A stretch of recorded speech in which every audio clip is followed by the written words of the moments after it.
Hello, welcome to Talking Basketball Podcast. I am Mark. I am Paul. Hello. Hello. And we have got a guest in the studio today with us. Mark, we've got a fantastic guest in the studio with us today. We have got a Solent Kestrel. Does it get better than this? It does not get better than this. And look, we've been looking forward to talking to this guy. Probably for about 6 months we've been looking forward to coming on the show. So we're without any ado whatsoever. Yeah, now stand and cheer.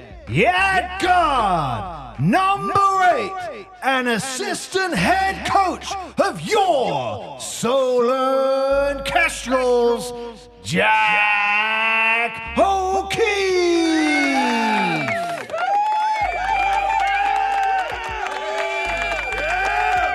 Welcome to the studio, Jack. Thanks very much, guys. Hell of an introduction. That was a good Hell one. of an That was a good introduction. one. That was a it. good one. Second time's a Appreciate charm, eh? Yes, sir. Jack needs this He needed that. at the home games and now as he walks in. We'll cut the clip and we'll send it to you so you got it. Appreciate You can that, slip yeah. Just See get what it I to can slip do. it in the end. See what I can do with Jerry Merrill, our announcer. See if we'll have it or not. I don't know. Well, look, Jack, thank you so much for coming on the show. And again, look, just to reiterate, it's one of these episodes we've been looking forward to. Yeah, it's probably been about 6 months, probably after Portsmouth Force took on the Solent Kestrels in the Mickey Byrne, the first annual cup. Yep. And we've been talking about it then. It's just taken us this long to get you on. But we got you in here. I'm glad to be here, guys. I really appreciate it. He's a busy man. Yes, I'm in the off season now, so it's a little bit of free time, if there is any free time. But yeah, it's good to be here. What's the difference like to life when it goes to off season? Is there a noticeable shift? I get my evenings back and the weekends back, which is pretty nice. It almost feels like a what should I do with myself type situation. But we're still in with the itching guys at the academy. We just finished last week, so now is a real down period for us. But up until last week, we were in pretty much the whole of the off season. It's a good chance for us. We don't lose the sports or itching either due to exam desks, which is. I know that's a conundrum that most people in England face, right? So we're quite lucky in that respect. So we're able to crack on and get a lot of skill work done with the guys through the off season. So there hasn't been much of an off season to this point, but yeah. Do you know what? I've never thought of that. I literally have never thought of that until you said that about exam desks. But that is totally the thing, isn't it? Yeah. Every It gets year. set up. Sorry, twice a year because it happens at Christmas as well. Yeah. Yeah, that's what I was just thinking. But it's right at that end of that period. You think, well, the season's usually. Oh no, it's not. It's almost there's a flip over, isn't there? Yeah. Yeah. Put that on the list with badminton courts. No, that's on the list of one. Yeah. That's on the list Yeah. of one. Look, Burn them all. And I want to clarify something now because I do get a little bit of abuse from some Kestrel fans because they are saying that I'm biased, and I'm going to make my view really crystal clear now about Solent Kestrels. Yeah, I like having a dig, but it's because we're rivalries. Absolutely. I've always been Portsmouth, so whether it's Portsmouth Force, Portsmouth Fury, I will always back them. But if the Portsmouth Force can't win, I want the Solent Kestrels to win. And in an ideal, and I've never said anything other than what I'm about to say, which is in an ideal situation, I want Portsmouth playing Solent Kestrels at the highest level possible. And that's all I want. And I want proper derby. Yeah, like what you guys had against the Milton Keynes Breakers at the end of last season, I want that with you and the Portsmouth Force in Div 1. That would be amazing. It's only a good thing for basketball in the area, right? If we've got teams that are thriving at the top end. So yeah, I couldn't agree more. And Well, yeah, there was nothing more frustrating than when we've spoken to people who've worked with all the juniors and everything going back, and it's like we have to send them off to Itchen because there was nothing here. And to build it back all up and everything again, it's like, wouldn't it be nice if there was actually Solent itself, the whole area? yeah, we've talked about maybe like the Solent Smugglers or something like where the two teams come together. I mean, that would be New awesome. throwback. Needs a But new name. you know what? One thing you can't not give enough credit for is the actual Itchen Academy. And even now, funnily enough, I actually had a conversation with a parent about this, and it's like, as long as Portsmouth can offer their child good basketball experience, brilliant, stay here. But as soon as this young lady gets to a point where it's like, you're going to do better moving away. It's like, I will let you know, and you need to go to Itchen, Kestrels. That's the way to go. I think it's great that kids have got an amazing academy like Itchen 25 minutes down the road. Oh, yeah. I mean, you can take 25 minutes just driving across a city, can't you? To be honest. So yeah. And the route's pretty connected as it goes. Yeah. But what a great season you had last year. I don't know. Do you look at it as a great for the neutral? It was great, especially the ending. But it's I think the competitor in me is obviously a little tinge of disappointment that we didn't win. Felt like we had a good shot to win the league and the playoffs, to be fair.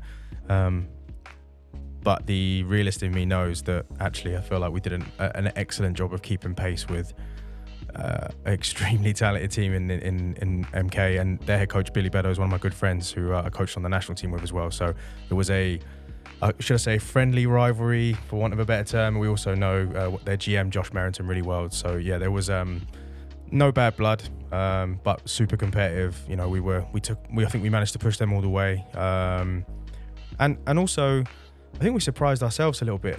Kind of coming into the game, into the Mickey Byrne game this time last year, didn't really know like where we were, what we had. Obviously, we had the bombshell of kind of dropping out of Division 1, so it was like a bit of a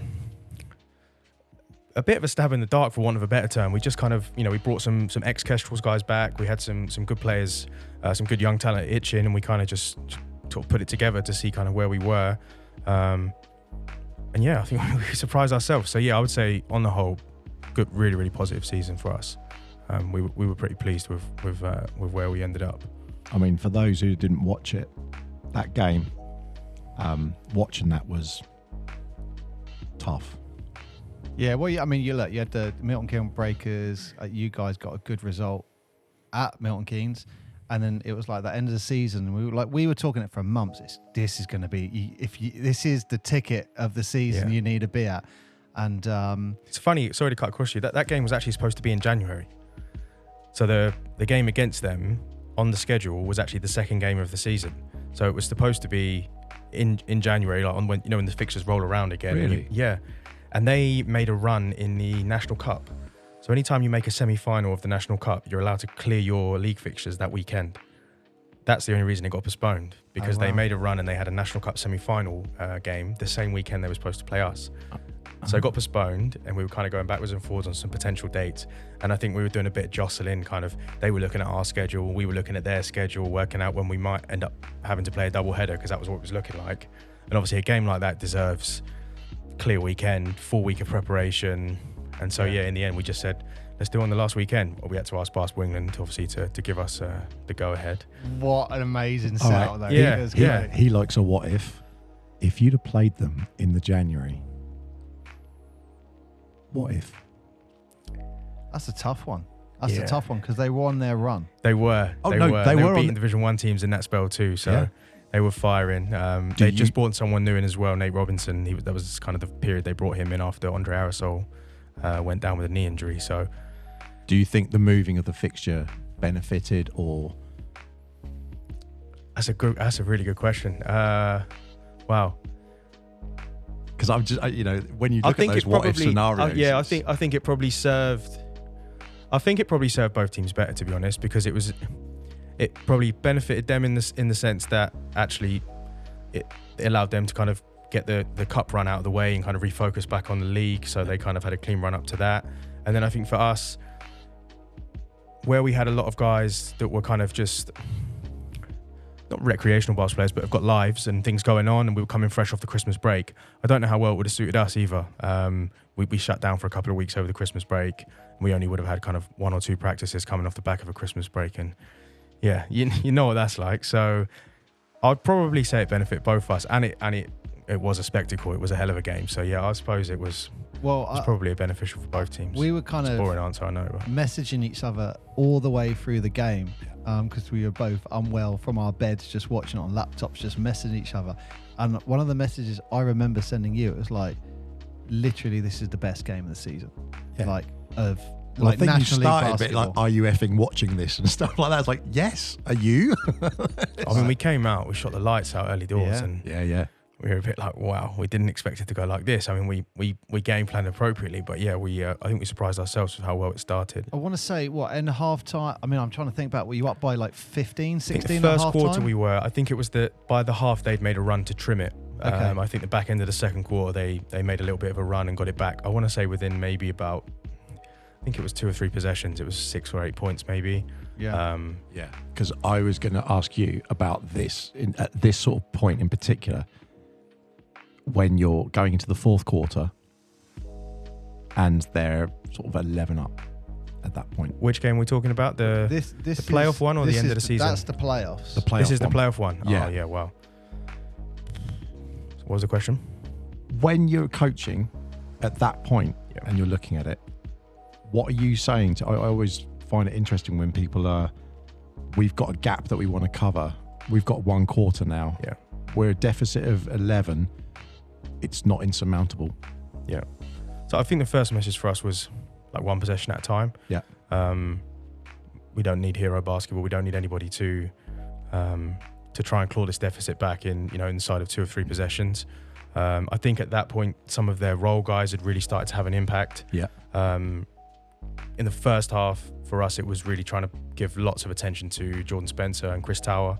I mean, them two in the pick and roll was very, very difficult to handle. Jordan Spencer is an elite level decision maker, not just an elite level scorer, but can find guys on the roll, can find when you overhelp off other guys. They've got a lot of shooting. So they were the 2 key guys.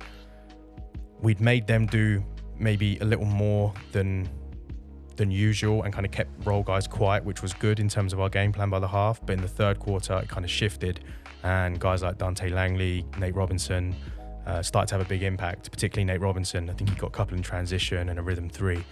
So for us, it was more trying to reiterate. It wasn't necessarily like tons of adjustments in that phase. It was more trying to reiterate, these are the things that we will live with, and these are the things that we just can't have. Like, if we don't nail these things, then we're not going to give ourselves a chance.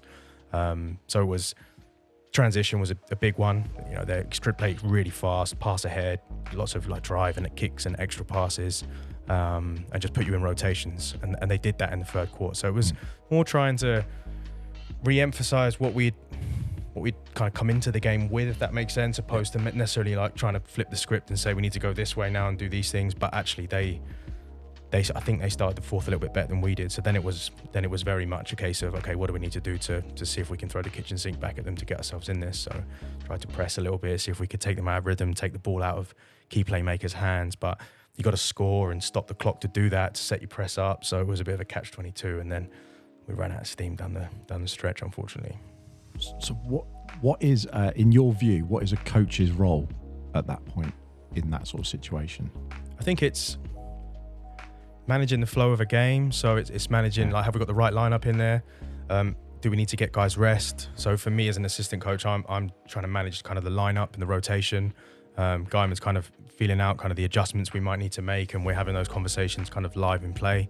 Obviously we've had 10, 11 years coaching together now. So obviously our relationship has kind of come over, the course of time, and kind of me knowing we're very different personality wise, which is why it works. And I think me kind of floating some ideas to him kind of saying, is this the right lineup? Do we need to switch matchups? Is there like an action offensively that we could play through to get us an advantage? Do we need to put the ball inside? They're the types of conversations I guess we're having. And then it then really is like, what is the adjustment? Like, is it that we need to shift to a zone? Do we need to go to a press? Do we need to start trapping in the post? Do we need to put 2 on the ball in the ball screen? Like, things like that. They're the conversations really, I suppose, at that point we're having. Because I think if you let those things go too long, and we've done that before and made mistakes, it's like, no, we've missed a window now. And then, like you say, it goes from 11 and it ends up at 18. And then at 18, all of a sudden with 7 minutes left or 6 minutes left, it's still not insurmountable, but all of a sudden you're further up the hill or further down the hill, should I say, and it's more of an uphill task. So yeah, I think those conversations are usually kind of the conversations we're having in spells like that, where maybe it's going against us or we feel like the game's getting away from us a little bit. And are those, I won't say not errors, but where you say, should we make this judgment call here or here? If it doesn't go your way, do you analyse that after the game and say, if we'd have done this, would it have had more of an impact? When you're playing a team like that, which you've played in the league and you're playing in the cup, and you think we're going to have to play them again, and it's just as important a game coming up. Like, do Yeah, it's a really good point. I think you always take the learnings from the previous game. That usually gives us like an idea of what the game plan would be. Like, actually, we did this really well last time and that worked, or we might have surprised ourselves with something that wasn't kind of in the scout or in the like the tactical game plan, if you like. But then similarly, I suppose you're just trying to fill the game out as it goes. Like, you can't always, like, scenario planning. We try to, so we come up with some things that we might want to do out of a timeout, or if we need, so like we usually have like a game sheet. So like a game sheet, on the game sheet will be kind of the keys to the game. It will be kind of any adjustments we've kind of preconceived, like, oh, we might try and do this, or we think we could adjust and do this. Then it will be kind of like our key matchups, so like who needs to guard who. Like Elliot Dads is our best defender by a mile, so who do we need to have him matched up with? Who do we need to have on their point guard? So we kind of have a list of that. And then we'll also have a list of like what we call like ATOs, like out of timeouts, so, or after timeouts. And we'll put, like, if we need a quick 2, if we need a 3, if we need to attack a certain coverage, we might have a list of those things. And that takes away some of like like you said, like the judgment, the error in judgment, where you've kind of got some things down. They might not all be relevant, but it gives you a little bit of a clearer picture so that you're not on the spot thinking 60 seconds and a timeout, or what should we do? Like, just spin the wheel and guess and, you know, kind of take a wild punt on it. So it gives us a little bit more direction, I suppose, is what I'm trying to say. But yeah, you're right. After the game, we'll kind of be like, you know what, we probably should have did this in retrospect, or maybe we could have done that slightly earlier.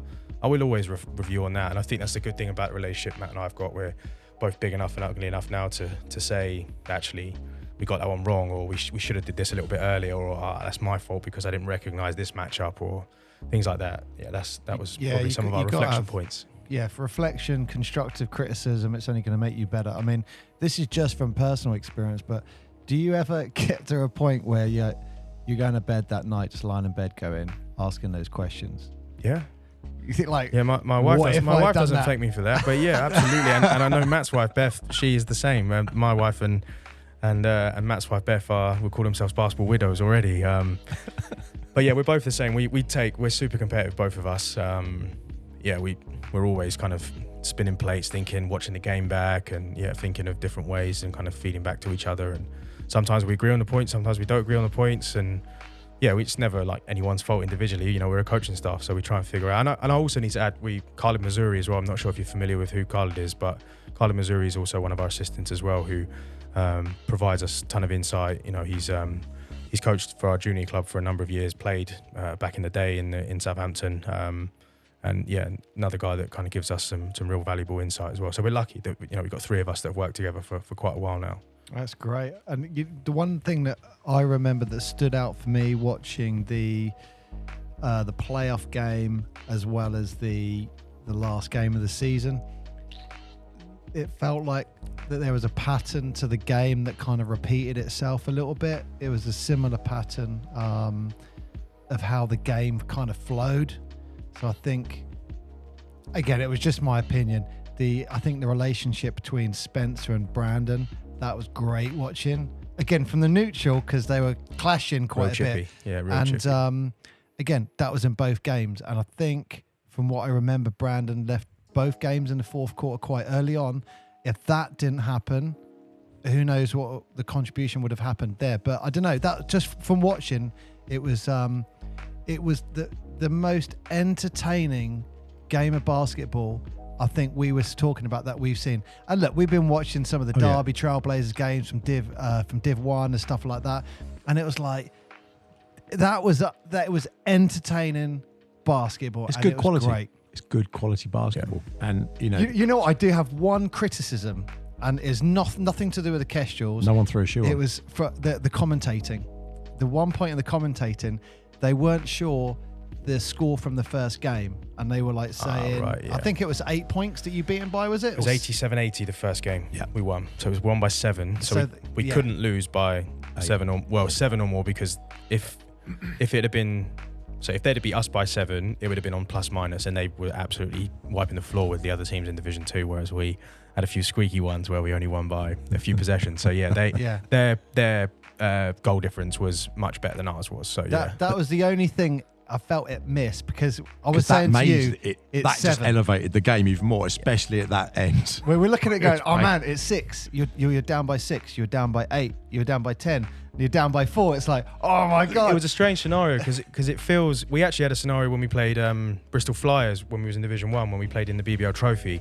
It was a similar scenario where you're coaching almost like the aggregate score, if you like. Yes. So Yeah. even though we were down, I think it was 10 at one point, we were actually like, no, we're only down 4. Mhm. Like, if we can bring this, only 4-point game really, because then it would have brought us back within 6. And even though we would have lost the game by 6, that would have still given us the league title. So it was almost playing mind games with us as a coaching staff too, because we would try not to over egg it with the players, but actually trying to give them a sense of perspective that don't let this one get away from us. That was a question I had, because how do you coach? It's very difficult to coach it in an aggregate scenario, because I don't understand when you're, say, not coaching on aggregate, but like you said, you've got to focus on the game in front of you, and you have to have in the back of your mind, well, we have this as a cushion.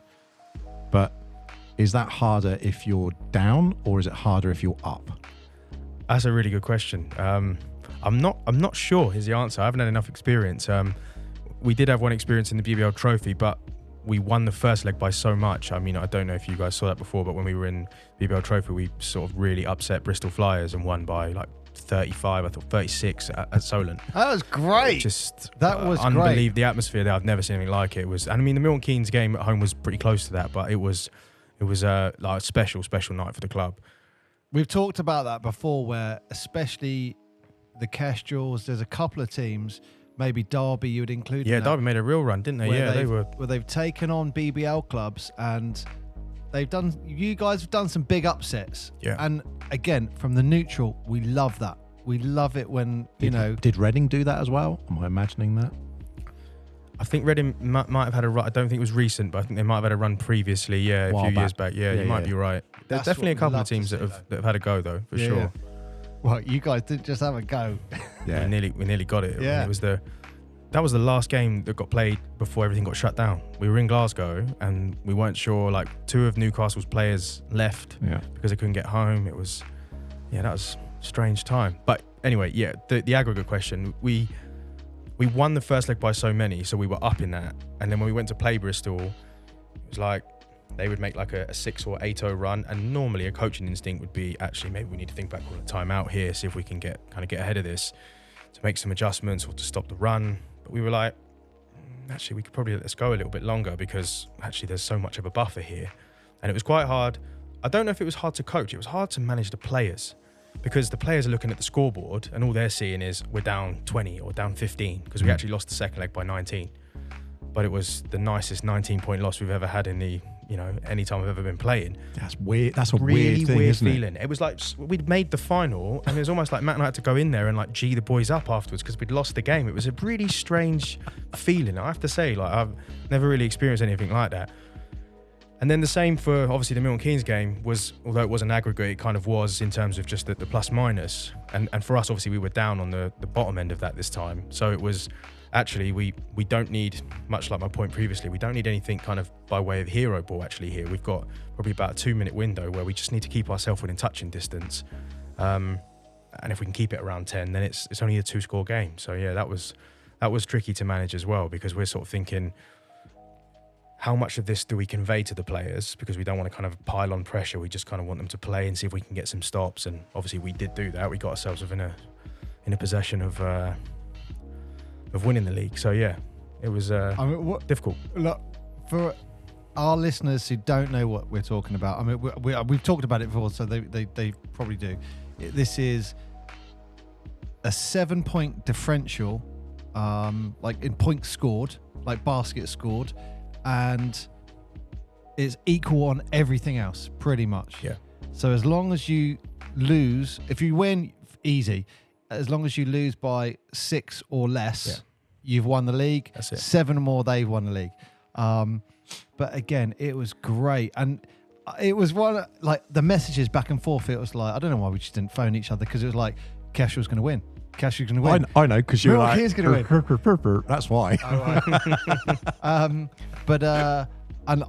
I really felt for Ash Briggs at the end, because I know he missed it, and the focus will be on it. He missed it, but it takes a lot of balls to make that effort, and he actually got himself in a really good position to actually make that No, you're right. attempt at that shot.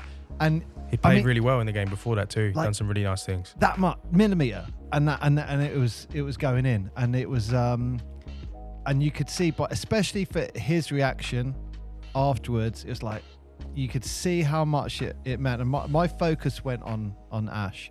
I've said this to you off the air. I really like him. I think he's a tough player, strong player. My kind of plays, physical, really like that. And we watched. Actually, against the Mickey Byrne Cup game, we were talking during the game, and we were watching you guys. I know Portsmouth were winning at half time. Yeah. And then you guys came back in the second half and just destroyed. But even at half time when we were talking, we were like, this team's going to be up there for Div 2. You can see it. It was like, look, they're just going to turn it on. You can see it was coming. And again, when you got people like Elliot Dadds, like Southampton legend. I hope you don't mind me saying that. I agree. He is. He is. And then you got Isa Brandon as well contributing. And you could just see you had all these cylinders, all these different options you guys have on that court. And what a great team you had. I mean, it must have been an absolute pleasure being part of that. Yeah, it was. Year. It really was. Like I said to you guys earlier, we didn't really know what we had kind of coming into especially around the time of the Mickey Byrne game. It was kind of the first. We'd probably had a couple of practices on the floor, maybe actually one practice, just the guys in the gym together, really trying to get a feel for what do we have, what can we utilize, what style of play might we need to play with. And yeah, that was probably like an eye opener, like a, and that's not to downplay. We were really excited to get on the floor, but it was kind of the first time we had a chance to kind of get a feel for if we're going to be any good or not. We knew we had some talented guys, but you guys know better than I do. Just you can't just stick that together and hope for the best. We needed to start trying to nurture some of that and get a bit of an identity. So yeah, I think early days it was a lot of question marks, but then we played Milton Keynes really early on, and when we beat them, we were like, okay, honestly, I promise you, we practiced 4 times by the time we played Milton Keynes. We were practicing once a week at this point. It was early, wasn't it? 90 minutes a week. No real kind of scout and preparation, just because we hadn't seen any of the teams yet. So there's not weren't really any video. Are you scouting? Are you scouting in Div 2? A little bit, yeah. I mean, quite loosely the second time we played everybody, because usually we'd have access to some game film. So, and then when we got in the playoffs, we'd kind of put some more formal bits together, like a paper scout and some video scout work as well. Yeah, just to try and give the guys the edge. And your run in the actual playoff was great. I think it was the Magic game was the blowout from what I remember. Hurricanes. Yeah, we played Bristol Hurricanes, who won Division 1. We went to their place. It was a mess there. No fans allowed in. They didn't let us know until the day of the game. Why is that? I think it was so it's played. None of your the Solent fans? No one at all. No one at all. I think it was the centre they play at, University of West England in Bristol, had emailed them supposedly in the week to say we're short-staffed or something, and yeah, you're not allowed to bring any fans in. So they didn't let us know that until 2:00 of the day of the game. So we've already got people on the way up to Bristol. Not masses of fans, but friends, family. I think it was probably 35, 40 people that got turned away on the door. So it was chaos at the start of the game. The game was played behind closed doors, essentially. Anybody that didn't have a license. So the DJ got kicked out. Our media guy Kai got kicked out. Their media girl got kicked out. It was just the curtains were pulled on the gym. You could say no, this is a physio. Yeah, physio as well. Even our team managers, because they didn't have a bench license. So any unlicensed personnel, see you later. It was strange. Why is that? Ridiculous. Because they essentially what the game officials said was, if we can't come up with a way to control this, because obviously once the game starts, if people start coming in, then so when we say game official, so match officials, refs. So the 3 referees, they basically said, because we can't control once the game starts, people coming in and out of the gym, the university security were there, the police got called, it was It was really, really strange. Why are the refs getting involved with that? Why are they saying we don't want spectators in So it? no, the refs didn't. trouble Sorry, then? the refs didn't say that. The refs actually were pretty good in terms of trying to get hold of the situation. What they did is they said, we either abandon the game because we can't, as in if people are just going to try and come into the gym due to kind of health and staff versus the ratio of people that are in there. That's what they tried to explain to us. At that point, we were just thinking about the game, ignorantly, but we were focused on trying to win a semi-final. It's not that many though, is it? I think it's for every 100 you need 2 people. It's something like that. Yeah. But for the first 100 you need 4. I don't know, but it's something like that. Yeah. So it was something along those lines, and then the referee stepped in and just said it's either going to be abandoned or plays behind closed doors, and they were the stipulations. So we just said, look, we're just trying to play the game, and we didn't have any confidence that if the game did get abandoned for whatever reason, that there would be enough time to play it ahead of the next weekend, which was the final, and we weren't trying to come back on a Wednesday, or we were there, and as far as we can say, we just wanted to play the game. You made the right decision. And we won pretty convincingly, yeah. I'm glad you did, because that's the best way to answer all that and go, there you go, see you later. Yeah. But yeah. That's nonsense. But Can I just say, Garrity, is it Russ Garrity? Russ Garrity. Garrity. Yeah. I really like him. He just looks like Mr. Hard Work. He's just going to run and run and run. And is he hanging around this year for next season? Yeah, as far as we know. I think he's been kind of testing the waters with some other situations. He's American. So he went to Portsmouth University, and then he found full-time employment as soon as he finished. So he just reached out to us and just said, like, I'm really local in the area. I want to continue to play. What a find that is. I know. Oh we don't get many of those, but he'd been playing in the summer, Jack's Summer League as well, I think. So we sort of knew of him last summer. And yeah, he reached out just to look, the visa that I'm on allows me to play in Division 2 and 3. It wouldn't allow him to play in Division 1 because there's a difference in type of working visa that you have to have based on the type of league. Because Division 1 is deemed a semi-professional league, and Division 2 and 3 is amateur. Of course. Well, he's a great player. He's a great asset. And I think when you've got players like him, player like Dads, Brandon, Briggs, that you got a strong team there. And we saw it from that first game. Even like I said, when you guys were down like by 6 or 8, it was like, I remember saying to you, these guys could win Div 2. They're going to win 2. You could just see the quality coming off. And what I loved about what you guys did was bringing in the youth with them. So I can't remember the young man's name. I think he wore number 4, number 5, maybe. Like young guy. Asa Aziz, point guard. It was Asa. Asa Aziz, point guard, yeah. And it was great to see someone who's got experience like Elliot's dad's playing alongside, what did you say, Asa? Asa. Yeah. You know, that's just going to benefit him, benefit the club. And I love that. Getting the old heads, getting the young guns, bringing them together and going, let's see what happens. Every person we've interviewed who was a player have all, at some point, always talks about that passing of the torch and that whole, you're either having to go play from the juniors to play with the seniors. And there's always a moment where you go, my learning hasn't stopped yet. It's just now it's really started. Now it's like the next level of play. You mentioned it with going up the leagues and those sort of things and everything. I think there's a certain level a certain level of mentorship and coaching that you can provide as a coach, but I think peer-to-peer it just unlocks another level, like you say, like the proverbial passing of the torch, someone like an Elliot Dads and Ash Briggs, to the guys that have come all the way through our program before as Kestrels, as juniors, kind of lived it, played at some different levels, just some real invaluable insight that they can give to these guys. And I think the weight of their messages carries a little bit heavier than maybe sometimes a coach can give, whatever the intentions are of the coach. And I think that was the case this year, like you say, having 2 or 3 really steady heads that could really help to bring these guys on and give them confidence in the moments where they come in and they're in a good level senior basketball competition.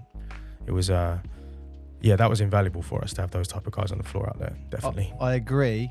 However, when you've got a head coach and assistant coach who won the NBL Div 1 4 seasons in a row, if I was a player, I'd be like, you tell me what to do and I'm doing it. Like, oh yeah, like I wish it was that easy. Yeah, there'd be no hero ball there at all. It's like take because these guys, like, we've done it. Yeah. We've got 4 in a row. I think, no, was it 4 out of 6 seasons, or was it 5 out of 6? I know there was 4. So one of them was the COVID year, but we still won the league before COVID had kicked in, and we won the National Cup before COVID had, I say kicked in, before, yeah, we got shut down. So it was 4 in a row we won, the league.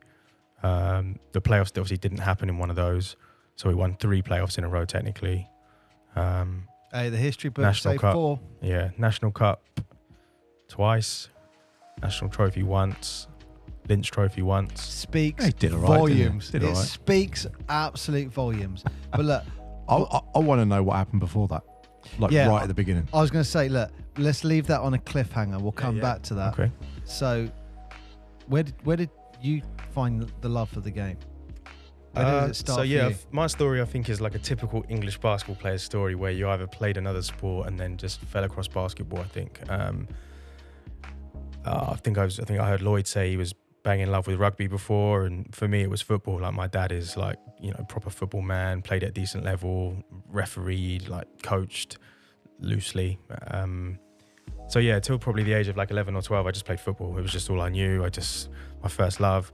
And then when I was in year 7 or 8, my football team just folded. And then I just remember feeling like I'm not that interested in finding a new team. So I felt like that was probably like the message to say, maybe you don't love it that much anymore, maybe not that into it.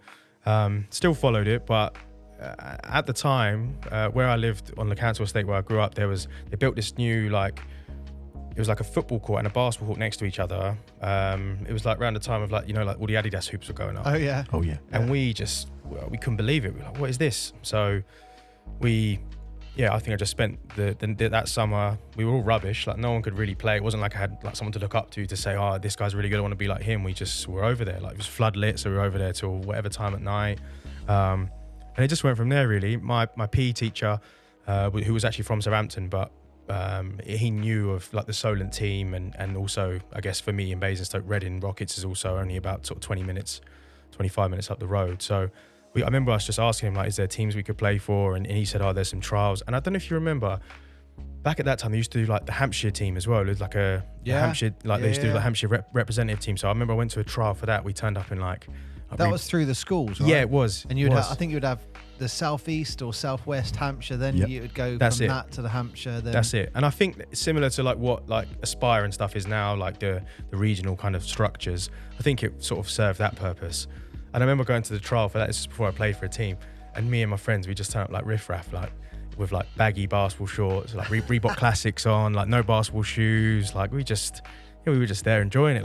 But also what it did is it opened us up to say, bloody hell, like there's some pretty good basketball players in the region. Like we'd never seen anything like it before. We thought we were getting better, and we were. Like we were able, we were serviceable is what I'd say.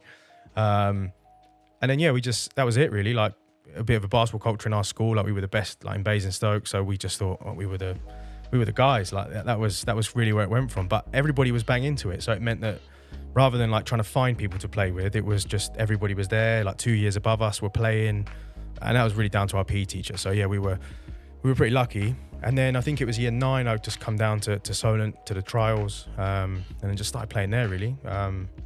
Rolled with it from there on. Played under 14, under 15, 16. That was when it, before like now, obviously it's 14, 16, but back then it was like every age group you could play at. But this is when you first got into it. You're playing for the Solent Stars in this last year. Yeah, so when Solent Stars was Solent Stars in the final year, so the junior program was still called Solent Stars at the time when I joined for one season, and then the following season was Kestrels, Wow. Can I just say, a PE teacher makes a whole difference in a lot of kids' lives. I'd say Jerry Archer. Shout out Jerry Archer. Yeah, maybe he won't be listening, but I'll shout out Stuart Curtis as well. I've got to shout him out just because you guys are shouting your PE teacher out too. Yeah. But it's amazing that you have a PE teacher who's got enthusiasm or a love for basketball, and then all of a sudden, but the way you're talking, it's exactly what happened. Like all of a sudden, school in the local area, we was a good team, and it was just having that someone to drive and lots of sport is volunteering and stuff. It just doesn't get done without the BBL. I mean, we've interviewed people that's in the BBL. It's like there's one inspiration from PE National League setup times before on the show when you got people like Jimmy Guyman, Bev Guyman, who you got to say are inspirations in the UK, definitely in the southern region, for players like yourself who were coming into the sport and they were pushing you as far as you can go. Yeah, I mean, really lucky to have some like really good people involved kind of early on in the journey, and I think without those people, obviously the opportunities are not there. Firstly, it was Vicky Milner, was my coach, who is now my colleague at Itchin, which is pretty cool, kind of a full circle moment. He was the boys' coach for my first introduction to kind of Vicky. And then Jimmy Guyman was my coach at under 18. And I wouldn't say I necessarily based my coaching off of Jimmy's coaching, but like I think my kind of attention to detail as a coach has come from Jimmy. Like, it's just unbelievable attention to detail. I remember back even just some of the sessions now. And obviously Matt and I laugh about it because obviously that's Matt's old man and it was my coach. So yeah, obviously we've got different stories of some of the things that obviously happened when we were juniors. Matt's slightly older than me, obviously, and had Jimmy to coach him as well. And then, as you say there, probably the biggest influence of all was Bev. I just never seen anybody with as much passion for like giving opportunity to young people, and not seeing and like breaking down barriers. That's like really what she stood for. Like, you know, now we always talk about facilities and funding, and like, those things just didn't exist in Bev's mind. Like, if she could make it happen, she would, whether it was over-promising or not. Yeah, they're really my memories of Bev, just really providing like as many opportunities for everybody to access the game as possible. Boys, girls, different age groups. Yeah, just real fond memories of Bev. Yeah. And look, you brought up Vicky Milner. We've got to shout out Clayton as well. Yeah. Former Portsmouth smuggler in the... Big name drop. I want to say 20... We said 20 years ago. Are we saying 20 years ago? Yeah, 20. Is Wow. it? Maybe 15? Bloody hell. We old. You know what I said to I said to him the other day? I was like, Mark, I've just don't know why this popped in my head, but in 20 years we're going to be 60 something. And you were like, well, cheers for that. Yeah. Timely reminder and all that. Yeah. Thanks. Just what I wanted on a Sunday. Just, yeah. Cheers for that. Anyway, bloody hell, 15 years ago playing with Clayton. He was a great player. I think one of my favourite players I was on the bench a lot, but it was one of my favourite players to play in training, and you know, when I got on the court with him, I really liked playing. He was just, I don't know, Mr. Clutch. I always thought of him. He had a great shot as well. Yeah. So I mean, look, we're talking about. Hang on, we got to say Matt could play as well. Matt Guyman, he could play. Because he went off to high school as well, the guys that come to Itchin now, they don't have any idea. They got no idea. Like, and he's super modest. Like, even when we recruit players or we'll talk to players, he'll talk about his playing history and he'll say, "Yeah, I've played in high school. I went and played this level." Like, the guy's probably the only British guy ever to win 2 college championships back to back, NAIA, and started on the team. Like, it blows my mind. But he was a ridiculous talent, but the guys, the young guys don't know, and he won't tell them either. So I feel like I have to keep the story going a little bit of how good he was. Yeah, well, fingers crossed. Anyone that's listening, and even it's funny because the only videos that really exist, I think, of Matt actually when he played for Portsmouth Smugglers when he came back. I think he spent a year playing in maybe Division 3. I want to say you can find that videos on YouTube, I think, but the real kind of prime Guyman was like when he was in kind of the midst of his like high school / college career, and I'm yet to find those tapes, but I've got a feeling he might have hold of some of them. So if I do ever get to see them, I will leak them. Nice. I will leak those tapes. I want the guys to see how good he was, just so they know. I'm trying to work out who it was, but he was playing National League, and I remember at one point he played against Portsmouth National League, and I want to say... Rockets? That's who he played for Division 1 in his last year. You're asking me something about a team that's like 15, 20 years ago, but I do remember sitting there with Steve Davison and saying, "Oh, Matt Guyman plays for him." I'm going, let's see if he's any good. Come on, I haven't seen him in ages. And it was like, oh, the Rockets. Yeah, it probably was the Rockets. And within like 30 seconds, like, damn, yay, he's good. He's still good. He's still playing. But he's one of the people who I always look at and just think, and look, I'm not saying this just because you're on, but he's one of those coaches who I look at and go, he is a great inspiration for the players. I'm not in the huddle, I can't hear it, but he always looks calm.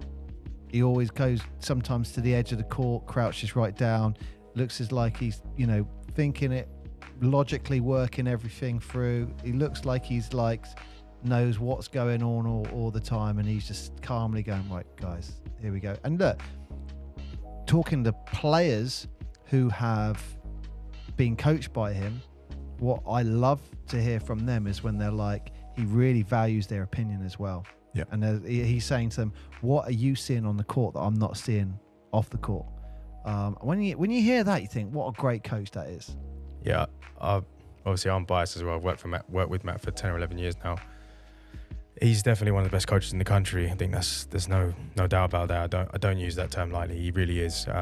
Obviously, I get to see it every day and kind of work and bounce different ideas off of Matt and agree and disagree on certain things. And I think the good thing is, like you say, he's extremely poised in games, doesn't panic. I think I'm a little bit the other way. I'm far more heart in the sleeve.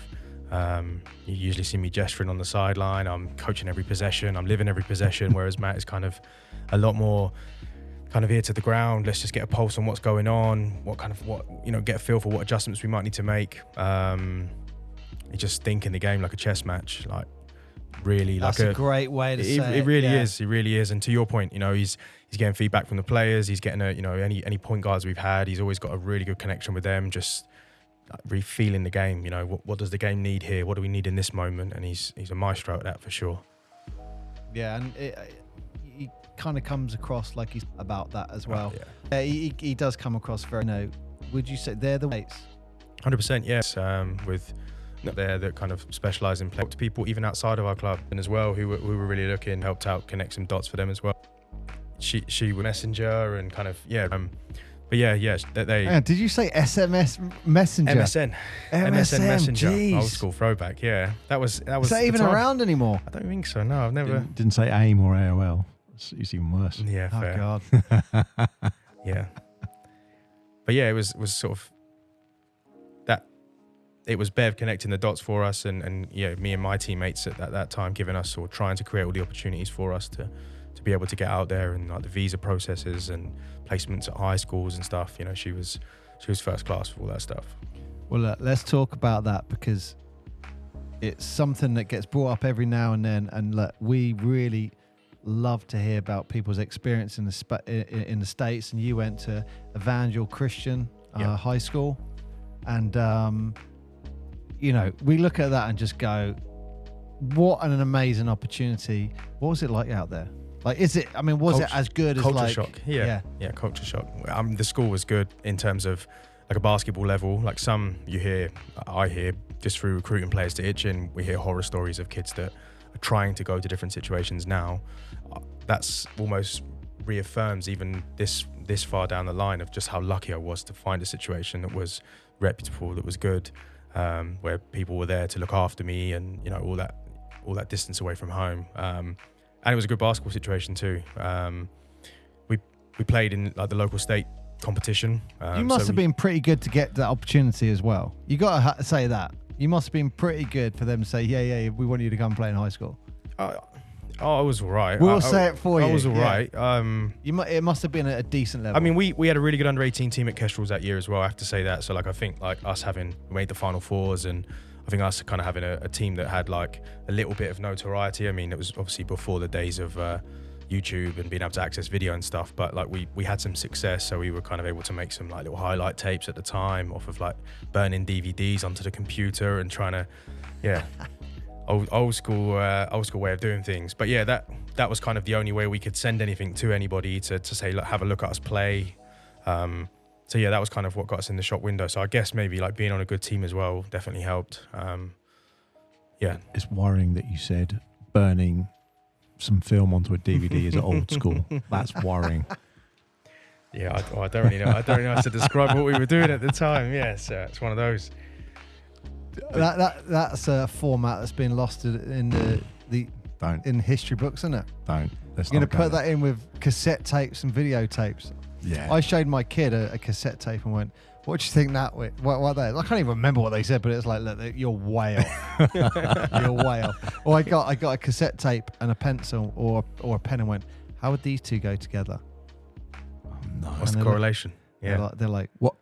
So when you're saying about this, actually, what sort of year are we talking roughly? Early 2000s, So 2000 and mid 2000s. what? 2007. Yeah. Okay. Yeah, 2007, I think. 2008, maybe. Oh, nice. 2009. Wow. Yeah, I'm just trying to think age-wise. I would have been 18. I was 18 turned 18 in 08. So yeah, 2009. Okay. and 2009. where's Evangel Christian High School? Where's that? Just outside Richmond, Virginia, in a place called Colonial Heights. So about half an hour outside of downtown Richmond. So yeah, sort of not in the middle of nowhere, but not downtown, if that makes sense. Like kind of a balance. You know, it's like in America, everything is so spread out. Like if you're too far out the city, it's rural. And what's the basketball situation like out over there? Oh, that was the culture shock for me. Like, I didn't really know what to expect. I knew that obviously the level was going to be much better than anything we'd experienced over here, but it sort of hits you like a ton of bricks from the first practice when you've got guys that would be, I guess, year 9 or 10 over here who are like as good, if not better than me, bigger, quicker, faster. Like the that's the main difference. The speed of the game is much quicker. Everybody is much more competitive in general, even guys that are probably, some of them maybe not even as good as me at the time, so much more competitive than me. So that just gave them, half a chance. That was probably the two biggest things. And then athleticism was a factor as we started to play different teams, but that wasn't kind of the first thing. It was really just the real speed of the game. So I suppose a little bit that is athleticism as well. But it wasn't like necessarily decision-making, style of play. It was just everybody is super competitive and everybody plays very, very fast. And that was like, whoa, I'm going to take a little bit of time to adjust to this. So yeah, that was probably the first real that hit me like a ton of bricks. Yeah, I mean, it wasn't like a cool community, loved it. Be at most games, usually someone from the local community had to connect to someone at the school, whether it was a teacher or someone from like the faculty or whatever. There would be everybody would know everybody because it was quite a small town, Colonial Heights. So you'd get a lot of people from the local area there supporting. Some of the away games, some of the bigger schools that we went to, still quite local. You get a few more. There'd be like bleachers. So it'd probably be like coming to like a Force game or a Kestrels game in terms of like the bleachers being full with the bigger schools and the school population. But yeah, like announcers, table, like every game is statted. Like there wasn't at the time, there was no kind of like broadcast because it was before a lot of like live streams and stuff on YouTube. But yeah, it was an event, put it that way. High school What a game was an great event, life yeah. experience. What an amazing life experience that is. Please tell me that you left America with a Letterman jacket. No. Oh, what? Sorry to let you down, man. No. Were they around in that high school? We didn't have a football team at our school. So Is it only American football that do it then? it's not only, but traditionally, I would say it's. Oh. Yeah. Yeah, traditionally, we just had a run-of-the-mill tracksuit T-shirt, the typical basketball get-up. But no, we didn't have we had a, I'm going to call it a football team. I'm not going to use the S word, being soccer. We did have one of those, but not an American football team, no. So we didn't have that luxury. I mean, what was it at that point? You're in a different country. You're there. Are you on your own? You go out So I on live with your the own? host family. Yeah, I went out by myself, but lived with the host But family. you didn't go out with another Kestrel or another... Yeah, so Chris Evans, another Kestrel, actually ended up playing for us when we was in Division 2 before we got promoted to Division 1. He came out as well. He's now a PT in the local area in Southampton. He was at the school with me as well, so having him there was invaluable. Ah, nice. That's what I was thinking. Yeah. Like, how isolated was it? But You got no, a friend. You Yeah. got someone feeling the same Yeah, emotions exactly. you are Exactly. at the same Yeah. time, yeah. Yeah, because that must have been strange. Just like you said, it's such a culture shock, and then the reason you're there with basketball, that's a shock as well. So you've got like a culture shock for the game as well as Definitely. just being in. I'm in a different country, which is already a huge thing. Yeah, at so that it was age. a test of like, my maturity, I suppose, as well. Like just being able to adjust to being away from home. Obviously being homesick, missing mum, dad, family. yeah, that was a adjustment for sure. What's your favourite moment? Any like amazing moment of like? I wouldn't say like any Full amazing. court. You couldn't even lie to us. You could say, "Yeah, I hit full No, court buzzer I beater." wish. Bloody hell. No, not really. I think like one of my favorite moments was probably just like really early on, like overcoming. It's probably gonna sound a bit cheesy, but like just like overcoming the initial doubt that I had. Like when I was there, I was thinking like, "Oh, this is gonna be tough. I'm not that good." That's probably one of my standout memories of just like, actually no, like you probably can play at this level. Maybe not as impactful as you thought you might have been able to, but you can have an impact. And yeah, I think that was probably like a penny drop moment. Like I just found a way to be impactful. And earn a role on the team, I suppose. Yeah, that's probably the best part. I mean, we had some really good high-level guys. Like 2 of the guys went to Division 1 schools. I can't remember which schools they actually ended up going to, but low major schools, Division 1 locally. And then some good guys that went on to play JUCO and NAIA schools as well. So yeah, we had some talented kids on the team, like some kids that were younger than me at the time as well. Obviously, I was like high school senior age at that time. So yeah, it was a real mixed bunch. But yeah, not really any like standout, like just like single kind of standout memories. I wish I had one where I could say like, I dunked on someone or got a massive block, but I didn't have none of that. No. We could make one up. That tomahawk jam. Yeah. Over that guy. Yeah. With 4-point play. Yeah. leaving like 0.1 seconds left on the clock. Yeah. Up by 1. Yeah, edit that one in. Yeah. The cup winner. But did you experience anything being a foreign player over there as well? Did you find there was a difference in, well, not say acceptance, but having to justify your place as well? Yeah, it's a good question. I think, that they don't respect us over there, that's for sure. Short, an athletic English kid coming over. I think that was probably it early on. Like I just had to spend some time kind of earning my stripes, I suppose. That's probably the best way to describe it. Yeah. So you're right. Nothing that hostile. Where we were was quite a nice school. It wasn't like maybe some of the other situations. Like I don't know if you might not know him, but a guy called Andy Salmon who played on my team. He went to like downtown, like Louisville, a city in Louisville, downtown, like real like hood school, and had some unbelievable like crazy stories. The team had a water fight. One of the guys got upset. Next thing you know, someone's turned up with a real gun. Like some crazy stories he had. Yeah, and like he had an excellent time because they played. Their high school was probably the highest level than any of ours. They played in like really good competition, and he played really well and had like, an unbelievable basketball experience. But had some interesting stories to tell us off the court. That was for sure. So yeah, we never had anything like that. It was quite nice, quiet place we lived in. So yeah, it was. Yeah, I mean, not that hostile. It's an amazing opportunity that you had, and to get through having some of those life lessons at that age where you've got to earn your own stripes. I mean, look, you're then doing that 10 years, 20, 30 years later, like in life. So, we've always said we really admire people that have had that opportunity to go to the States. And I mean, that's... We're not jealous at all, are we, Mark? Yeah, we are. Hugely. It's just what you think of it because it's associated to. I guess it'd be the same as if you had an American come over here for football. For football, it's the same thing, isn't it? It's like this is where the highest league or level is around the world is accepted, and it's like that's where you want to change. That, mate. Maybe. Wow. If you're English, you'd say that. I bet in Spain they say they're the highest, and I bet in Germany they say they're the highest. Italy. What for football or basketball? Football. I would think the Premiership's probably accepted worldwide. I think we say that.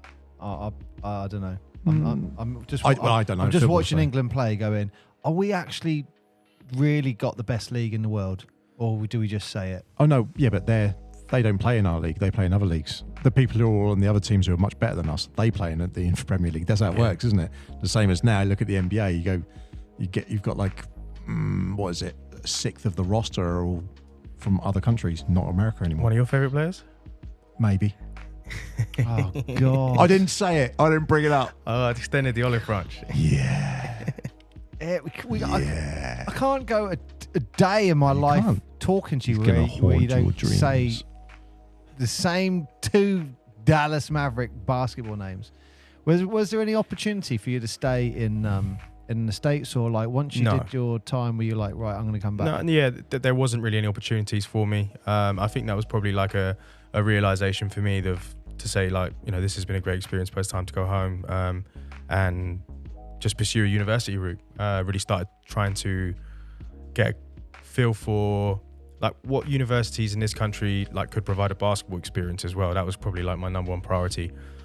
There were so many places that I could have studied sports coaching science, but really like where can I go and still be able to at least have a go at, you know, trying to develop basketball wise and play at a high level. And it wasn't really like an end goal. It wasn't like, oh, I think I can be a pro. Like that was never really something that crossed my mind. It was more just, I want to continue to play at a really good level, somewhere where I can have like a proper development opportunity to be on the court as much as possible. And yeah, Worcester really, really was that. So that's why I ended up kind of coming back and the pursuing Wolfpack. that. Yeah. Was that where, in your mind, you maybe were making that connection to, I want basketball in my life, like for longevity?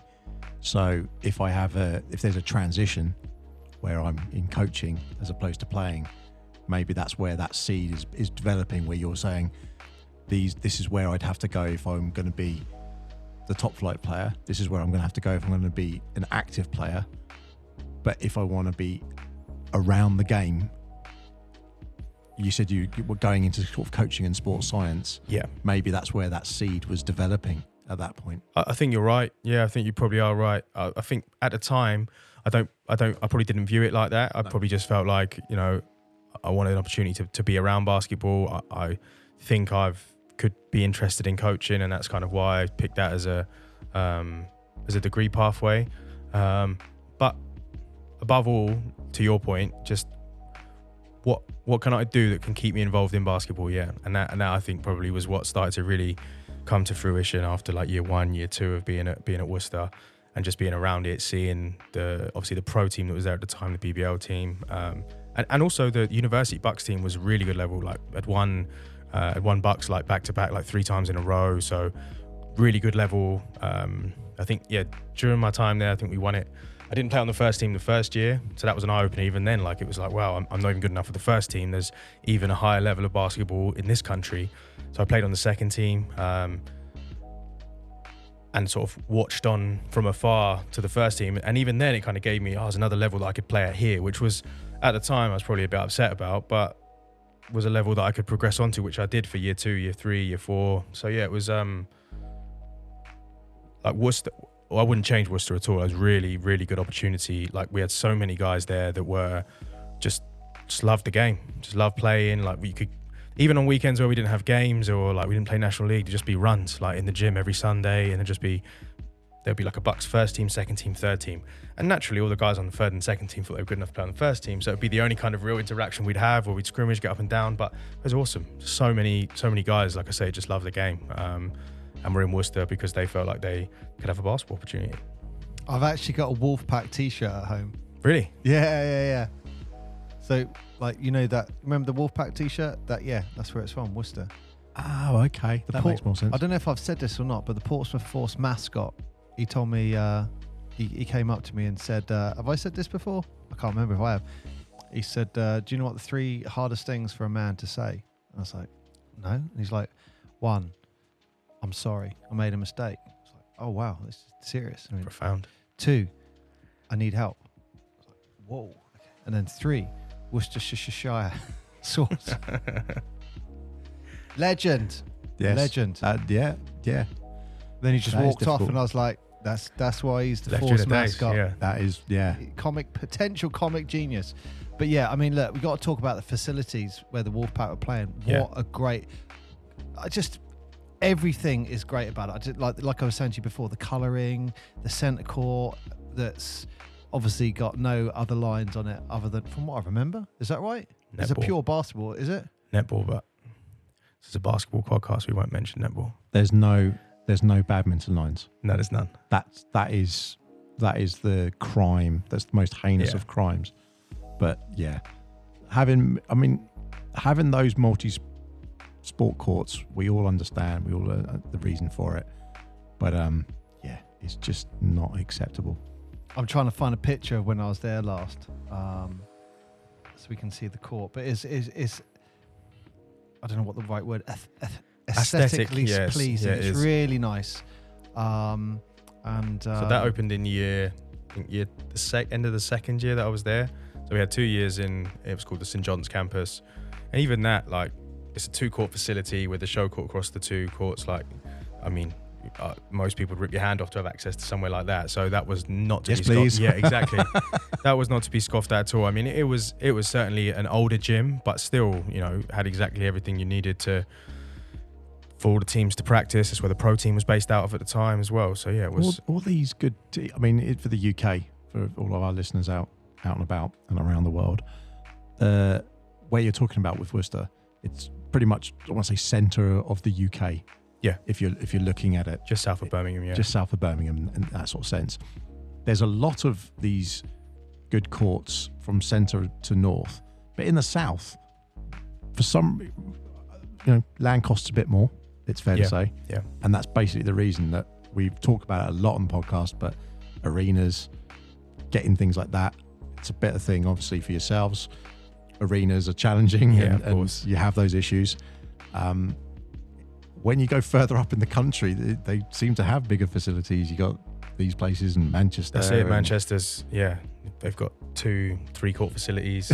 It's sort of 5 court facilities, whatever it is. Yeah, it's but indoor facilities, which is the important thing, Yeah. isn't it? Because we don't have a climate where, unlike places like Spain, and we've seen other people who've gone different countries, they're like, they play in all the time. They have the weather. We've had monsoon season, but isn't that a five-a-side sort of thing? A line They across. go in, Yeah, you've got the line. further outside the court. Yeah. Oh, so it's a only beautiful has court. that one line. There's no badminton lines. That's it. It doesn't matter. Yeah. You could put anything else on there you want. You could get your children to have coloured markers and just draw over look the at court. that, Mark. That was the last time I was there. Great court. Yeah, it's impressive. It's a lovely facility. It's got ice baths and all the changing rooms. It's got weight room at the front as you come in on the right-hand side. It's really, really nice facility. That does look really nice floor, doesn't it? Look, I don't know. I'm not sure I should say this or not, but Mark and I are part of a collective. There's like 4 of us who go on the PlayStation and we play Call of Duty, and we call ourselves the Wolfpack. Yeah. So when I was there, he's shaking his head. When I was there, I saw this Wolfpack T-shirt. I was like, yeah, I'm getting that. Team merch. Yeah. Yeah, So nice. that's where it came from. But what a lovely court. University of Worcestershire. So you're there 4 years? 5. 5 years. Yeah, spent 5 years there. Yeah. Wow. So I actually didn't start a sports coaching science degree. I started more of like a sport development, and then realised actually I prefer sports coaching science. So end of the first year, switched courses, and then had to resit one of the years. So I was living like a real university student.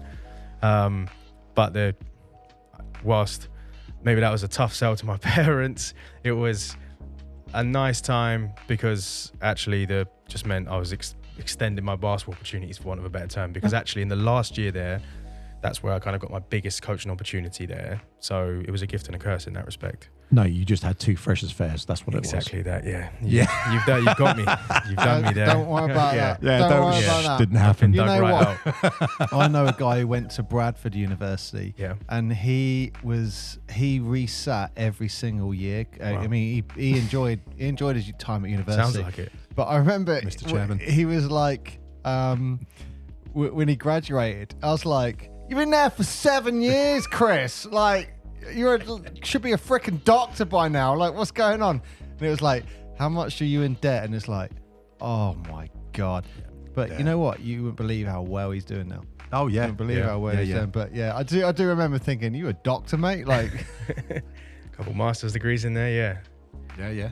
I mean, look, that's good though, because again, it's a brave thing, because changing, this is not the course for me. Actually, there's something that is better aligned to me. Yeah. And being able to have that confidence of going, no, I'm going to make that change. that's a gutsy call. It is, because a lot of people go, I'm going to stay in my lane, done. Yeah, it would have been the easiest thing to do, I suppose. People are frightened to make that change. Yeah. And to be fair, the lecturers were great there. You know, it wasn't it wasn't too like a drawn out process to do it. You know, I was able kind of just to switch across cohorts. They're like, no worries, we've got loads of guys who've been here for 7 years. They swap it around. Join the queue. I had some really good lecturers, some good. Funny enough, one of them, station tutor, his son is actually coming to. Could affect the training. Gave me. Yeah, I have to shout out Alex. That's a couple of less suicides and press ups. Yeah. Actually, my wife, who I met at university, she said the same thing. She's like, you're gonna have to be real nice to him because his dad's done you a solid. Nice. Yeah. So it's a bit of a full circle moment. He was like knee height when I was there, and he's 6'3" now and pretty skilled. And so he's sending his son down to us. So that's a pretty cool. That's amazing. Pretty cool thing. It's amazing all the people you bump into, then have you know that turn up later in life, or their kids turn up later in life. It's like it's a small world, isn't it? I think that's absolutely. The same. And the basketball community is that for sure. Yeah. So you after that came back down? Yeah. So I started off as a player at Worcester, played for the first 3 years, and then transitioned into coaching. Worcester at the time, because they were a BBL team, had a really big community reach, so lots of school sessions as well. So I was able to get out in the community and just get some experience coaching, like at primary schools, and more babysitting than really actually trying to coach, but just trying to do some fun things with the kids that were basketball related. Just to firstly earn a little bit of money while I was at uni, but also just to get some experience and put the fact that I was already a level 2 qualified coach at that point to good use. And then started to run like in the off season that year, but just because we had free run in the facility, just started to run like individual workouts, like small group workouts, just with like my friends. I would still kind of take part in them, but like lead them and put them together, and just like skill-based stuff, like off season type workouts. And then, just for me, that was like the moment where I was like, this is what I want to do.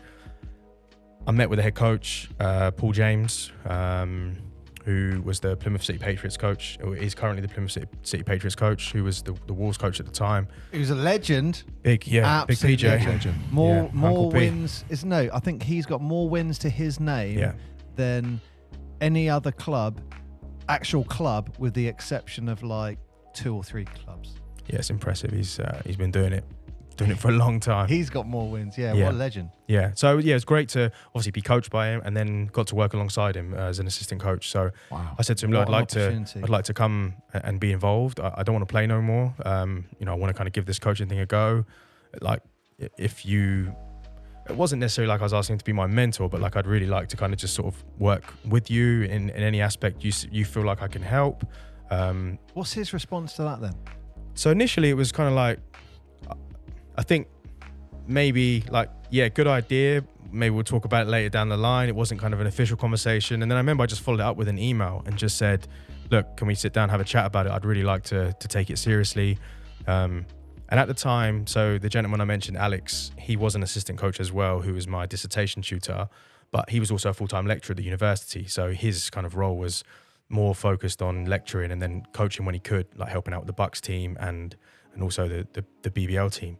So I remember saying, like, I feel like I've noticed that you don't have an assistant, you don't have anybody to help you, whether it's with like film or player development for the players. I think I can plug some of those gaps. So rather than me saying, do you think I could just help you out, mate? It was more of like, these are some things I think I could do to bring a little bit of value maybe. And obviously, like, I was definitely overestimating, like overshooting it, because I'd never done any coaching at that level before, but I thought I've got nothing to lose.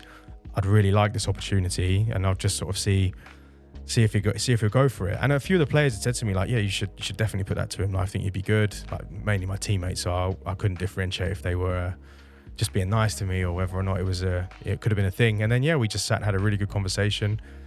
I just said, look, I've got to I still have to finish my degree off, so I don't have as many modules as a full-time student, without boring you with the detail. And I think I can be pretty flexible. Like, I'd like to travel with the team. I'd like to just basically be a bit of an understudy and just try and lap up as much as I can. His response was, obviously the first roadblock was the fact that I was still a student, and obviously quite young. And I knew that would be, I think in coaching terms, I'm still pretty young now, only being 33. So I think at the time, that was probably his first kind of maybe red flag about like the situation, the fact that I was still part of the student body and obviously living with uni students still. So navigating that one and just having some conversations about like, I would need to be like not that I was unprofessional, but need to be professional in those situations. And if the players wanted to go out with the uni students, then I would have to remove myself from that. Or if they were to spend time together socially, then I would need to kind of draw a line on that. And obviously that was tricky.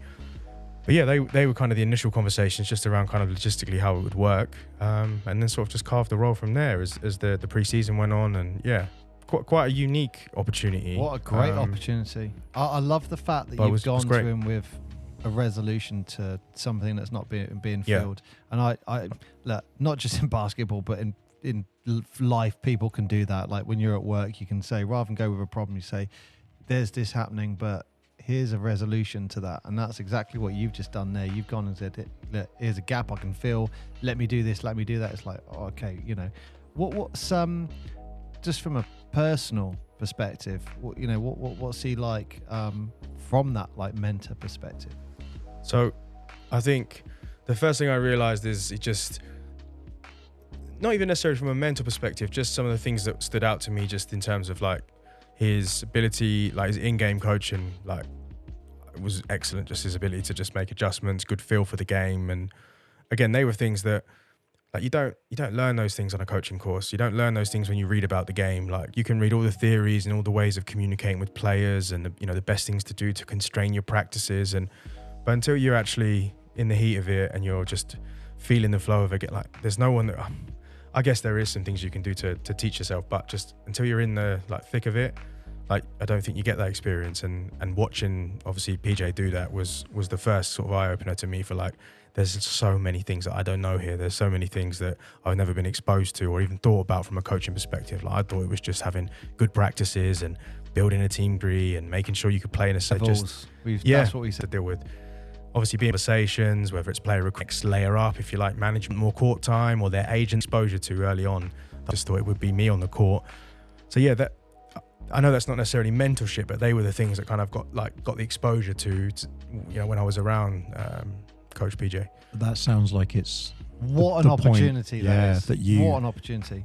You really, I want to say, framed that perspective of looking and going, oh, this is what a coach does, and these are the fingers in the pots and how the plates they have to spin. And was that where you, let's say framed that perspective of this is what a coach has to do, this is what a coaching role is in a way, particularly a head coach. Yeah. So I guess it gave me like my first look at like the difference between an assistant and a head coach. Like the head coach has got to deal with pretty much everything. The buck stops with the head coach. And yeah, that was the eye opener, just to like the real, almost I suppose like the holistic approach you've got to take to it, because there's just so many spinning plays, like you say, so many kind of just fingers in different pies of just like what's going on here, what's going on there, like and also like the ability to keep your finger on the pulse of what actually is happening in all those things, and whether it's communicating with the maybe like a leadership group or like the captains to get a feel for what's going on amongst the group, whether it's communicating with the physios or to know which players are likely going to be available for the weekend, or whether it's communicating with the S&C staff, or that was the first time that I got that real insight. You're right, to wow, like this is a big role, this is a real big deal. Sounds, the way you're describing it, like you're just a sponge. Yes, I'd probably say so. I mean, so many new experiences, so I didn't really have any like preconceived ideas about what it would be like. Maybe like the on-court stuff I did, because obviously I played and been around PJ for a while, so I kind of knew his system, knew the playing style, so those things I kind of had an idea for. But yeah, all of those things was very much just like, that's new, and just trying to take not even form an opinion on them, just trying to take them in as kind of fresh experiences, and then some things like to this day have been able to help me, like, or even just like into my early introduction into coaching of like, I like those things, I probably would use some of those things, I probably wouldn't use some of those things, that doesn't suit my personality, or that's not how I would do things. And I think that's been the good thing about having that experience, is someone who's lived it and done it a certain way for so long doesn't necessarily mean it's the right or the wrong way. There's so many ways you can skin a cat, for want of a better term, but there's some things there that I really like that I've still kind of kept into my coaching, but there's some other things that kind of actually, no, I think I could do that a different way, or we could still reach the same outcome from a different method. Your favourite player is Kobe. Yep. And he talks about the love of the game. Do you think going into coaching has change that perspective from being a player to being a coach, and therein the relationship you had to basketball? Good question. I don't know if it's necessarily changed. I think there's just like I just said, like there's new experience with coaching. There's lots of different perspectives with coaching than there are from playing. Like I think when you play the game, I think probably like quite brazenly early on, you just love going out there, getting on the court, maybe not overthinking so much. But I think the higher the level you get to, maybe you don't lose that, but there's so many layers to it, even from a playing perspective. So it's not just about going on the court. It's, you know, the higher the level you get to, it's rest and recovery, taking care of your body, it's studying game film, it's tactical kind of matchups, it's, you know, getting ready for a certain opponent. It's all of those things. It's style of play, it's your role on the team. It's, you know, the higher you get. Whereas I think from a coaching perspective, the love for it shifts in a way of like you can't have those competitive, like physical battles with another player.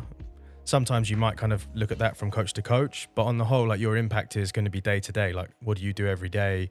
How impactful are you with your group day to day? Like, is what you like, is your end goal, is your process day to day going to get you to kind of the outcome of the end goal that you want, whether that's like a game plan for the week, whether that's a little bit more kind of longer in terms of, I'd like us to be this type of team in 6 weeks time or whatever.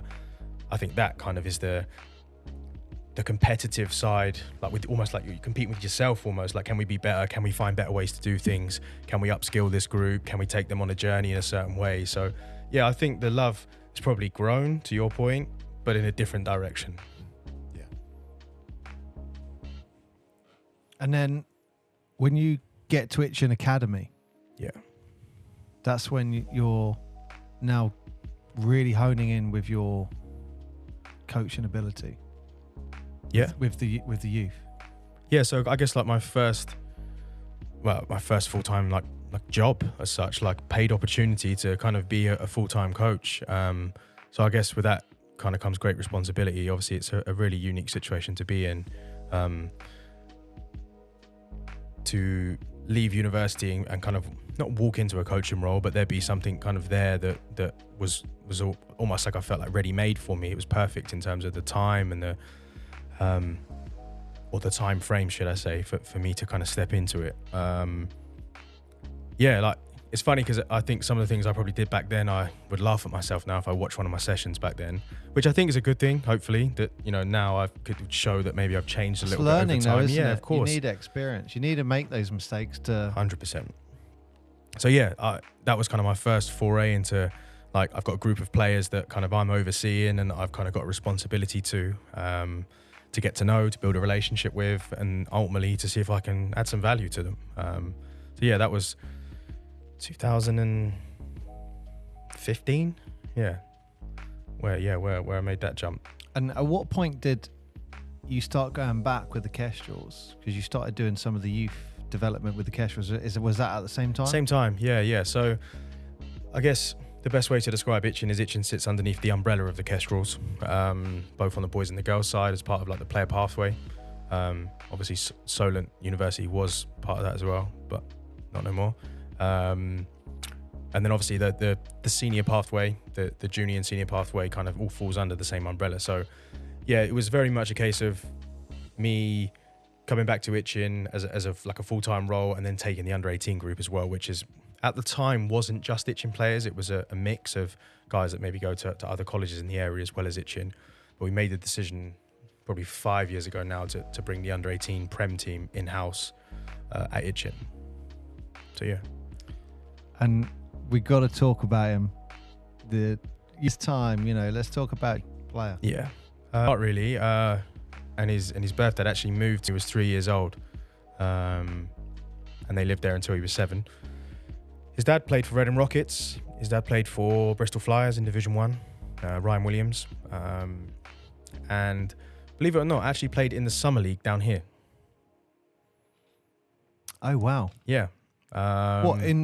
Mickey Burns Summer League? Yes. Oh, right. Yeah. I don't really know how. I don't really know the behind story to it, but I know that they were based in Southampton for 4 years. And then his mum, Annetta, him and his stepdad, who is now in his life, Victor, they moved to Milton Keynes. And then Annetta was very good friends with Vicky Milner while she was here. So they always stayed in touch. And then when Jeremy was in year 11, he came back to Southampton and went to both Bitton Park and was enrolled at Itchen as well.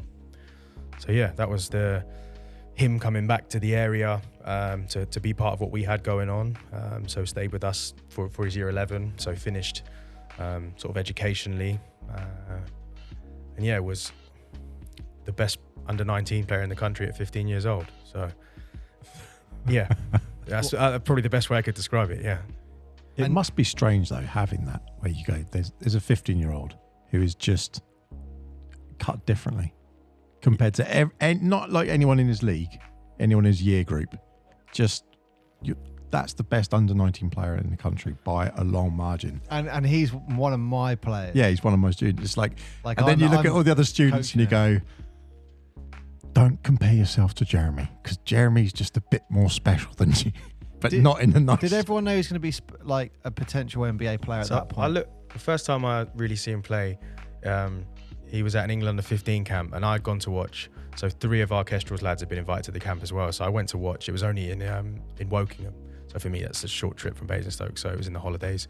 I went to watch, and Jeremy was there. And I went with Khalid Missouri. His son Zach was on the team. So I travelled up with Khalid, and Khalid said, this lad, he's really good. I've seen him at the last camp, like the regional stuff. You should have a look at him. He's really decent. And I didn't realise at the time, Vicky Milner and Annetta had already connected to see if there was a possibility of them coming back to Southampton. And I probably watched him for about 10 minutes, and I just walked out the gym. I phoned Matt and just said, Matt, you don't know, this kid is ridiculous. Like, just not even necessarily from a skill perspective, just the way he moved, instincts, just like as a 14-year-old at the time, like just his movement patterns, his ability to do things in an under 15 setting was impressive.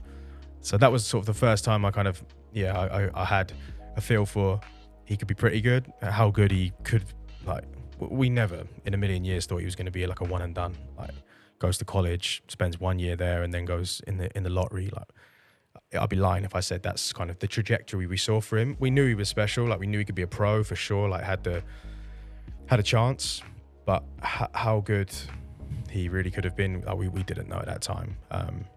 We knew really good, really special. Like 2 performances in particular in the EABL. Played against Kohler at their place. Pretty hostile environment. Actually, one of the coolest environments in the country. It really feels like a high school gym there. And he just took over. And I remember their coach at the end come over and said to Matt, like, thought he was an under 19. Said, where'd you get him from? Like, is he a third year? Like, is he doing a third year at Itchen? Excuse me. We said, no, that kid's 15, mate. And he just said he's special. Like, that's high major, like, in terms of level of talent. And then we played Barking, and that's the game that is on YouTube. I think Sam was there with the camera, and that was really the game that kind of just pumped him into the stratosphere of, like, this guy is special.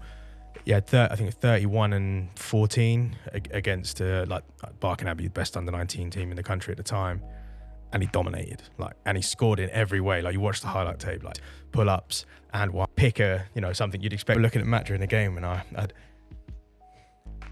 that was the ball for him. And like, not all that, like, you see kids that are really talented and that can play, but like maybe they don't elevate their game when they kind of get, the bright lights are on or when it matters. And he was the reverse. Like, the lights come on and he was ready to go. So yeah, that was the first time we were really like, wow. What such an amazing, like, I guess, experience to be part of a future NBA player. Like, to be like, yeah, I've seen him play. I was part of his, his youth development. Yeah, I mean, he's really lucky that he comes from his mum is fantastic. She played at a really good level, I think at junior college in the States. So he's from a basketball family through and through. So, she's kind of taught him everything he knew until probably like the age of 13 or 14. So he's lucky in that respect. She's fantastic. And really just allowed him to be himself, to mature. Like, because it's not easy. It's not just a case of being really good at basketball. What Jeremy has that's pretty unique is like a lot of the soft skills, just like the interpersonal skills, like his ability to connect with people, build relationships, like, is fantastic. And I think that's something that probably gets overlooked. Like, he obviously is a phenomenal basketball talent, but he's a really, really good human being as well. And I think that's credit to his parents and his family. So it's cool that we got to be part of the journey and be on the journey. Of course it is. I'd be lying if I said otherwise. But I think it's kind of unpacking, like, why is he who he is? And I think that kind of gives you a real indication for, like, why we've been able to be a part of it, just because he kind of values the relationship side of things. And yeah, that in itself is super special. And I think probably one of the things that kind of really solidified our relationship with them is that at the end of the first year, I'm not saying every coach in the country would have done this, but I know there's probably some coaches, it would be the easy thing to keep him in-house and say, oh, you should stay for us and play with us and you'll be amazing. But we knew that we needed to push him to another level. Like, we just couldn't provide the performance environment. Even though we feel like we've got a pretty solid setup at Itchin, we need to send you to an environment where there's guys that are as good as you, guys that are on the same kind of trajectory as you. Yeah, you've got to go and find that. So he went to visit probably like 6 or 7 high schools that had been in contact in America. Him and his stepdad went out and done a bit of a recce and checked them out and got a feel for them. And yeah, I feel like that we owed it to him to do that. And I think that's, to this day, kind of the best decision we made for him, to kind of just to get him to push him to the next level. You've outgrown this situation. You are the best player here. There's nothing left for you to achieve here. It's not that we don't feel like we can help you develop anymore, but we feel like there's levels for you to really go and see if you can push the bar, that little bit further. I love that as well, because also that says something about the Kestrels organisation, that you don't want to hold on. You want what's best for the player.